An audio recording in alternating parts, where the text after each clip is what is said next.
안녕하세요, 가치남입니다. 12월 21일 월요일 국내 증시가 마감되었습니다.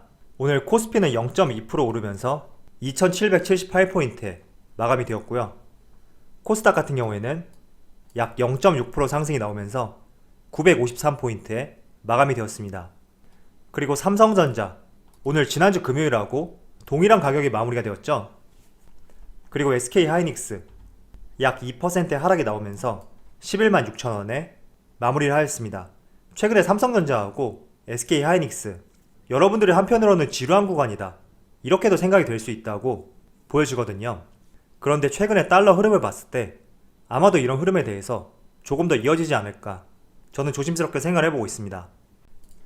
자, 오늘 셀트리온하고 카카오, 코스피 상위 종목 중에서도 이 두 종목의 흐름이 상당히 좋았다고 생각이 되거든요. 셀트리온 같은 경우에는 셀트리온 뿐만 아니라 헬스케어, 제약, 이 세 기업의 합병에 대한 기대감도 있고 또 코로나 치료제라는 다양한 기대감이 있기 때문에 최근에 흐름세가 좋다고 생각이 됩니다. 그리고 카카오 같은 경우에도 오랜만에 3% 이상의 강한 상승이 나왔습니다. 오늘 관련 내용을 잠깐 살펴보니까 현재 공인인증서가 폐지가 되었죠. 그런데 내년부터는 카카오 인증서를 통해서 연말정산이 가능하다는 이런 내용이 나왔습니다. 물론 이 때문에 상승이 나왔다고는 전적으로 말씀드릴 수는 없지만 우리가 카카오와 네이버를 바라볼 때 이 두 기업들의 가장 큰 장점은 끊임없는 사업 다각화인 것 같아요.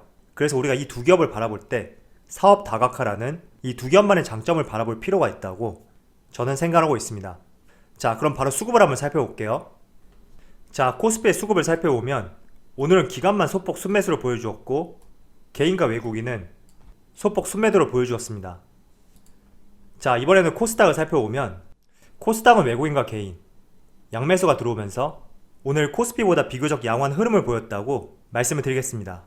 그리고 삼성전자, 오늘 삼성전자 외국인의 순매도가 있었고 기관과 개인의 순매수가 있었습니다. 그리고 외국인 같은 경우에는 지금 10거래일째 연속 매도세가 나오고 있습니다. 때문에 주가 흐름을 보시더라도 지금 며칠 동안 큰 변화가 없다는 것을 확인할 수가 있습니다. 그리고 SK하이닉스도 삼성전자하고 비슷한 흐름이 나왔죠. 외국인하고 기관, 양매도가 나오면서 오늘 약 2% 이상의 하락이 나왔습니다.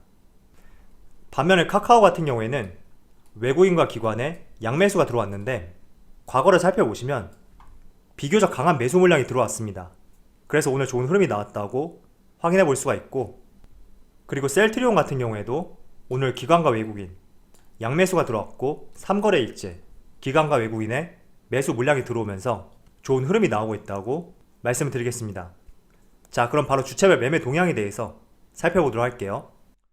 12월 21일 외국인이 가장 많이 매수한 종목은 셀트리온 헬스케어, 셀트리온, 카카오, LG화학, 삼성바이오로직스, 이렇게 5종목을 순매수 상위 종목으로 올렸습니다. 이번에는 기관을 살펴보면 카카오, 삼성바이오로직스, LG화학, 셀트리온, SK텔레콤, 이렇게 5종목을 순매수 상위 종목으로 올렸습니다. 지금 얼핏 보더라도 외국인하고 기관, 순매수 상위 종목이 많이 겹친다는 것을 확인할 수가 있습니다. 마지막으로 개인을 살펴보면 삼성전자, 삼성전자 우선주, 알체라, SK하이닉스, 셀트리온제약, 이렇게 5종목을 순매수 상위 종목으로 올렸습니다. 알체라 같은 경우에는 신규 상장 종목이에요. 자, 전반적으로 오늘 지수의 흐름을 보면 오전 11시를 기점으로 코스피 지수가 상승으로 반전했다, 이렇게 볼 수가 있습니다. 자, 여기 11시를 기점으로 지수가 조금씩 상승할 때 기관의 매수세, 초록색이 기관이거든요. 기관의 매수세가 들어온 것을 알 수 있고, 외국인 같은 경우에는 오후 1시를 기점으로 매수세로 전환됐다는 것을 알 수가 있습니다. 자, 때문에 오후장을 전후로 해서 외국인과 기관의 매수세가 들어왔기 때문에 삼성전자를 비롯해서 많은 코스피 종목들의 흐름이 조금은 반전되었다고 저는 생각하고 있습니다. 그런데 저는 오늘의 흐름뿐만 아니라 앞으로의 코스피 흐름에 대해서 우리가 한번 생각을 해봐야 된다고 보여지거든요.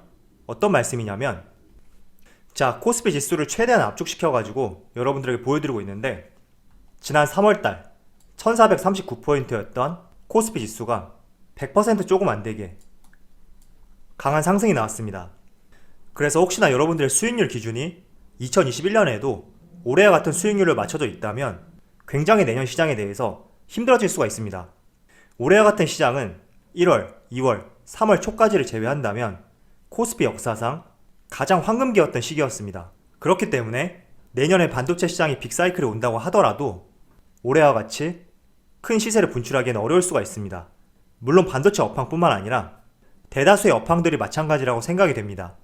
올해 주식을 처음 시작하신 분들이라면 아마도 수익률이 50% 이상 그리고 100% 이상도 꽤 있을 거예요.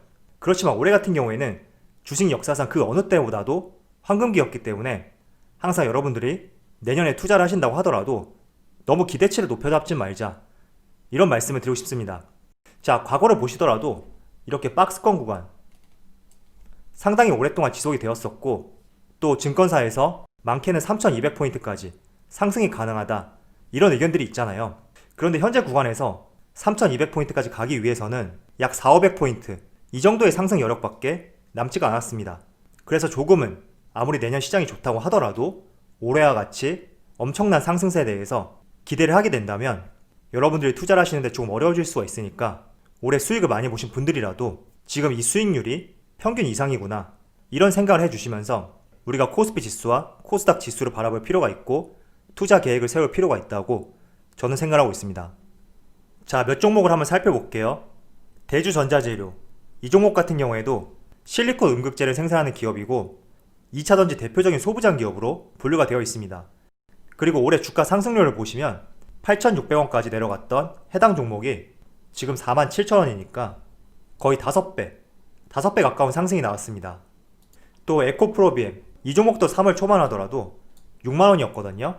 그런데 지금 16만원까지 올라왔으니까 거의 3배 조금 안 되게 상승이 나왔죠. 대형주도 한번 살펴볼게요. 자, 삼성전자도 올 3월달만 하더라도 42,000원이었던 주가가 최고점 74,500원까지 거의 80% 가까운 상승률이 나왔습니다. 자, 그리고 현대차도 65,000원까지 떨어졌었는데 최고점 199,900원까지 3배 이상 주가가 상승했죠. 자, 제가 여러분들에게 이걸 보여드리는 이유는 지금 보여드렸던 종목은 내년에도 기대가 되는 종목이에요. 그런데 올해와 같은 수익률에 대해서 내년에 그대로 적용시키지 말자, 이런 의미를 말씀을 드리고 싶은 겁니다.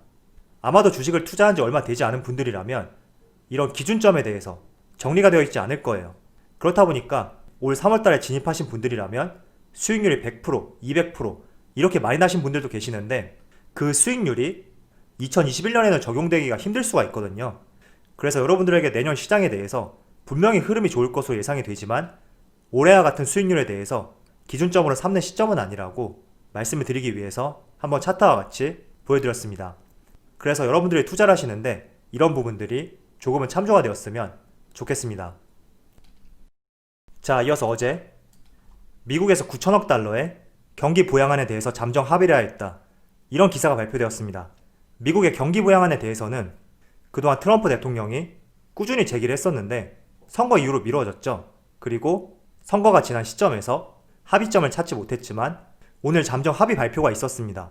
자, 그래서 이런 부분이 국내 증시에는 큰 영향을 미치고 있지는 않지만 향후 미국 증시의 좋은 흐름을 이어진다면 충분히 국내 증시에도 좋은 영향으로 미칠 수 있다고 말씀을 드리겠습니다. 자, 그리고 미국의 테슬라가 S&P 500에 편입이 되었고, 그리고 실제 공식 편입일은 오늘부터입니다. 때문에 지난주 금요일날 테슬라 주가가 상당히 강세를 보였고, 뿐만 아니라 국내 2차전지 기업들, 특히 테슬라를 고객사로 두고 있던 많은 2차전지 기업들이 지난주에 이어서 오늘까지 좋은 흐름이 이어지고 있습니다.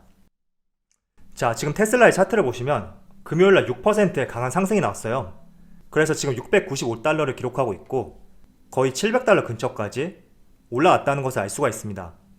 그리고 하단부의 거래량을 보시더라도 과거와 비교해봐도 상당히 많이 거래 대금이 늘어났다는 것을 알 수가 있죠. 제가 항상 여러분들에게 말씀드렸습니다. 거래 대금이라는 것은 그 종목을 바라보는 관심도고 에너지라는 것을 말씀을 드리고요. 항상 장기 투자든 단기 투자든 거래량은 정말 중요한 지표라고 해석이 될 수가 있거든요. 그래서 거래량을 동반한 강한 상승 같은 경우에는 단기 투자든 장기 투자든 긍정적인 신호로 해석이 될 수가 있습니다. 자, 그런데 다만 테슬라를 바라보는 시각이 조금은 나뉘고 있단 말이에요. 저번에도 제가 여러분들에게 말씀드렸듯이 미국 내 투자 기관에서도 테슬라를 바라보는 목표 주가가 90달러에서 $700까지 굉장히 편차가 심하다는 것을 확인할 수가 있습니다. 그래서 혹시나 이번에 테슬라가 S&P 500에 편입이 됨으로써 그동안 기대감으로 강한 상승이 나왔고 국내 많은 기업들도 긍정적인 흐름이 나왔는데 실제로 오늘 편입이 됨으로써 재료 소멸로 인한 주가의 약세 어느 정도는 가능성이 있을 수 있다고 저는 생각하고 있거든요. 그래서 국내 기업들의 차트를 보여드리면서 추가적으로 말씀을 드려보겠습니다. 자, 지금 보시는 종목은 화신이라는 종목이에요. 이 기업 같은 경우에는 테슬라 모델을 자동차 페달하고 관련 부품을 납품하고 있고 또 모델 3에 차체를 체결하는 데 쓰이는 모터 브라켓을 공급하고 있습니다. 그래서 어제와 오늘 강한 상승이 나오고 있고 이 종목뿐만 아니라 계양전기 해당 종목 같은 경우에는 테슬라 생산 파트너 업체를 통해서 모델 3에 들어가는 전자 파킹 브레이크 모터를 납품을 하고 있습니다.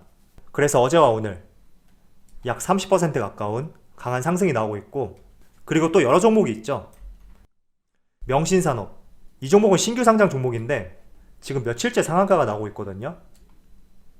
그리고 센트럴 모텍 해당 기업도 마찬가지로 어제와 오늘 거의 50% 가까운 강한 상승이 나오고 있습니다. 자, 그래서 제가 여러분들에게 보여드리는 이유는 최근에 2차전지 관련주 흐름이 상당히 좋았고 테슬라의 S&P 500 공식 편입이 있었기 때문에 테슬라발 매출이 발생되고 있는 2차전지 기업들이 그동안 강한 상승이 나왔습니다. 자, 그렇지만 제가 여러분들에게 말씀드렸듯이 S&P 500 편입이라는 재료가 소멸될 수 있는 이런 시점에서 지금 여기 보시는 이런 종목들을 따라간다는 것은 굉장히 위험한 선택이라고 말씀을 드리고요. 그렇지만 우리가 테슬라와 전기차 배터리를 내다보면서 한번 다양한 기업들에 대해서 어떤 2차전지 사업을 영위하고 있고 또 테슬라와는 어떤 관계인지 이런 점들을 한번 찾아볼 수 있는 좋은 기회의 시간이 되었으면 좋겠습니다.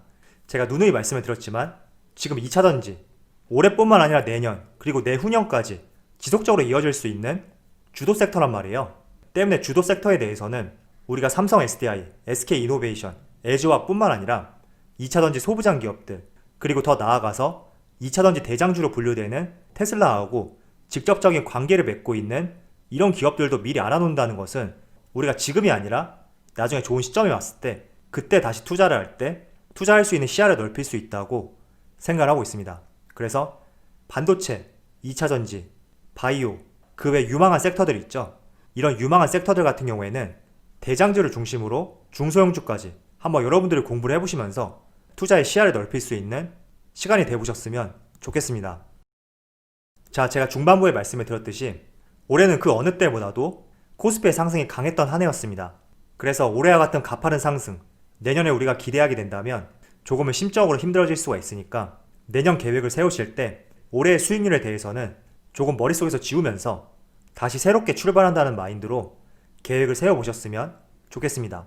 물론 제가 여러분들에게 이렇게 말씀을 드린다고 해서 내년에는 시장이 좋지 않을 것이다 이런 의견은 절대 아니에요. 늘 말씀을 드렸듯이 저는 내년에도 시장이 좋을 것이다 이렇게 생각하고 있지만 상대적으로 올해와 비교했을 때는 그 상승폭이 적을 수 있으니까 너무 큰 기대감을 갖지 말고 대응을 해보자 이런 취지이니까 이해를 해주셨으면 좋겠습니다. 자, 그럼 오늘 영상에서 마치도록 하고요. 언제나 여러분들의 성공 투자를 기원하도록 하겠습니다. 감사합니다.